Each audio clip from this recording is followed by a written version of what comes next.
Okay, let's go ahead and look at domain and range exponential logarithmic functions. So domain is a set of all possible x values. And then range is a set of all possible y values. So,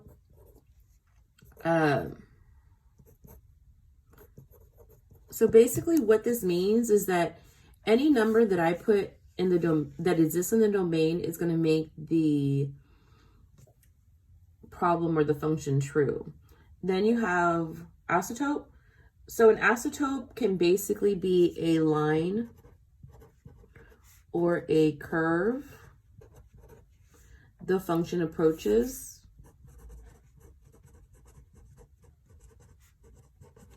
and the function is going to approach but never reach.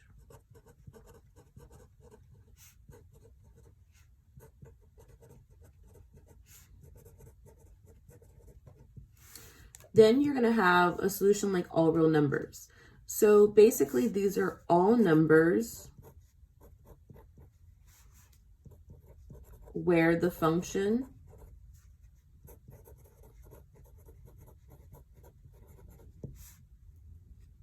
is true or exist. Okay, so now let's talk about exponential function. An exponential function, basically what you need to know is that it's built around a base, and we need to go over the properties of an exponential function. An exponential function has a horizontal asymptote, so it always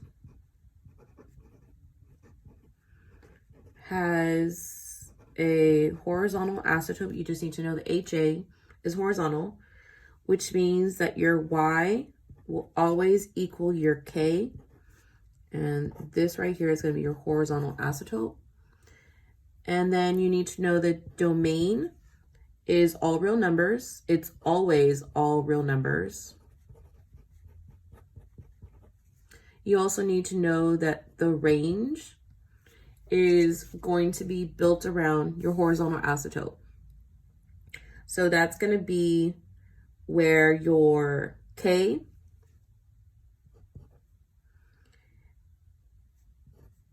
it's going to say that your function approaches k to positive infinity, or that your function approaches negative infinity to k. And this right here is called interval notation. So now let's talk about logarithmic functions. Logarithmic functions are very specific. We know that they also have an asymptote, so they always have a vertical asymptote. So this is going to mean that x will equal h in the vertex form. And I'll show that to you on the next page. And you also need to know that the domain is affected by the vertical asymptote. So in this case, you're going to have let's do interval notation. So say your function approaches infinity, so it's going to be h comma infinity, or your function is going to approach negative infinity, so it's going to be negative infinity comma h, and your range is always all real numbers. Okay, let's talk about the symbols that you're going to use for domain and range for inequality, set builder, and interval notations. We're looking at something that's open and something that's closed on this number line. We're calling this line M. So this is close. So let's talk about the symbols that we would use for open and close. Whenever you have a soft parentheses, this is open. Bracket, this is close. Soft parentheses, open. Close for the bracket again.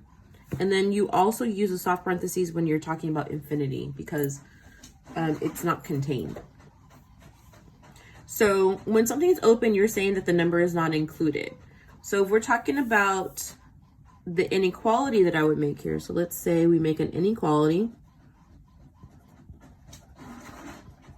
Let's also do a set builder And let's do interval. So as I'm making my inequality, I know that 5 is going to be at one end and 10 is going to be at the other. And we're talking about line M. Now this is called a compound inequality. We know that 5 is going to be less than M, and we know that 10 is included, so it's going to be less than or greater than. So if I read this together, 5 is less than M, which is less than or greater than 10. Now we're going to talk about the same number line M and talk about what that would look like in Set Builder. So you're going to have the variable M, because you're talking about line M, this bar, which means such that, and then you're just going to move this inequality down.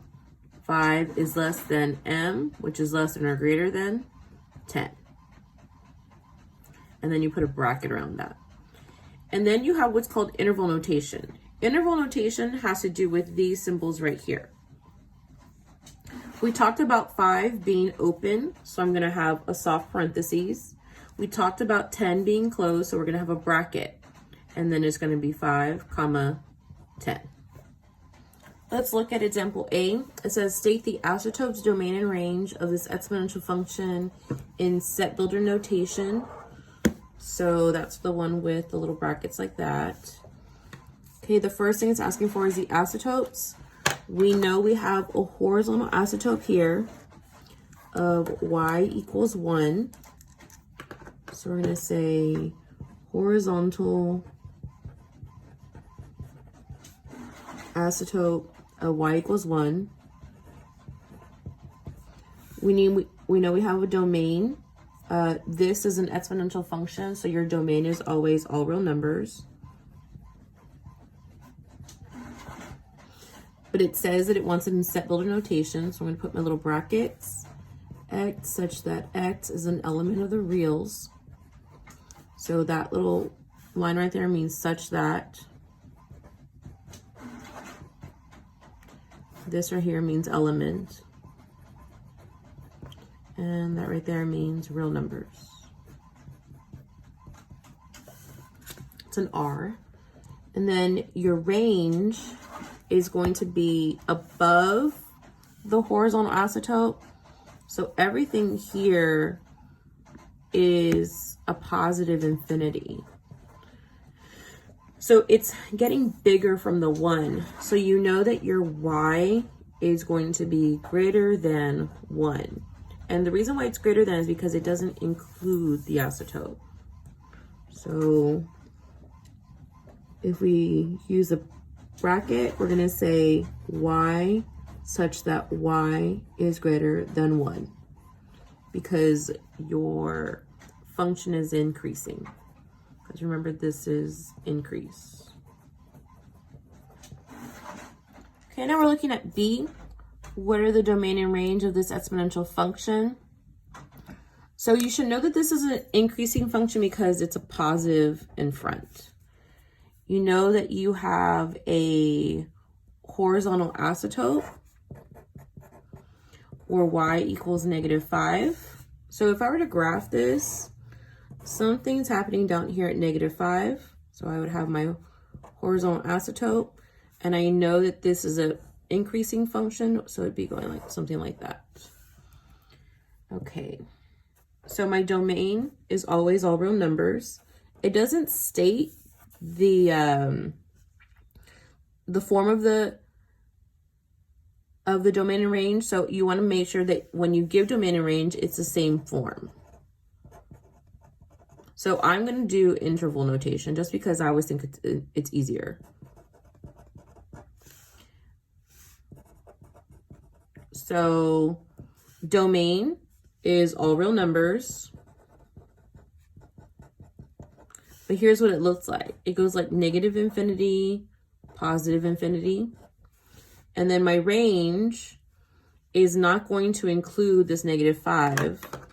So we know that everything is increasing, but we don't have a limit of where it increases. So it's increasing to positive infinity, but everything is greater than -5. Remember this line right here is y equals -5. So that means my range is going to not include -5, and it will be increasing to positive infinity. Okay, now we're going to talk about logarithmic functions. This is a vertex form of a log. I also want you to know that you have an ln, which is a version of a log that you see in calculus and science, and we call it natural log. That's what this is right here. So let's talk about your asymptote. Your asymptote right here is going to be from the h. So you're going to change the sign so it's the opposite sign, and it's going to be x equals h. And then your k, again, is your vertical shift. So if we look at this graph right here, I'm just going to go ahead and read the instructions, and then I'll focus in on the graph. State the asymptote, domain, and range of this logarithmic function using interval notation.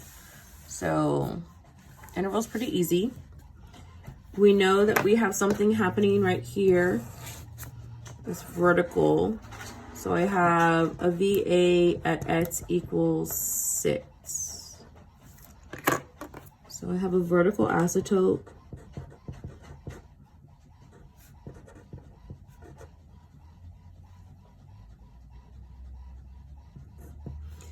at x equals 6. My domain is going to be around this right here. So nothing approaches the 6, but everything increases to positive infinity. So I know that the 6 is not included. I know it's going to be a soft parentheses. So I'm going to go 6 because that's the very far left that my function can exist. And then it exists to positive infinity. And we know that that's also going to be a soft parentheses. And then you have the range. Well, the good thing about range for log functions is that it's all real numbers. And when I see that in interval notation, it's going to be negative infinity to positive infinity with soft parentheses. Okay, and this is going to be your last example. What are the domain and range of the logarithmic functions? I'm going to do set builder notation. Remember that if you're going to use a notation, it has to be the same notation for both the domain and range. I'm also going to just sketch a graph. So I know that this 8 right here is x equals 8, or negative 8, excuse me. That is going to be my vertical asymptote. So somewhere at -8, I have a vertical asymptote. I know my function will be increasing because this is a positive ln. So something like this is happening to my function. You have to be able to construct a image of the function because you're going to want to be able to talk about your domain and range appropriately without a calculator. So my domain for this function is going to be in set builder notation. And I know that it's going to go around this vertical asymptote. So that's going to be a bracket and x such that x, remember we talked about everything getting bigger than the -8, is greater than -8. And the reason why it's greater than is because it's not included. The -8 is not included. And now we're going to talk about range. There's nothing stopping it from going left and right. So this, again, is all real numbers. And the way that we put all real numbers in set builder notation is y such that y is an element of the real numbers. And that's your solution.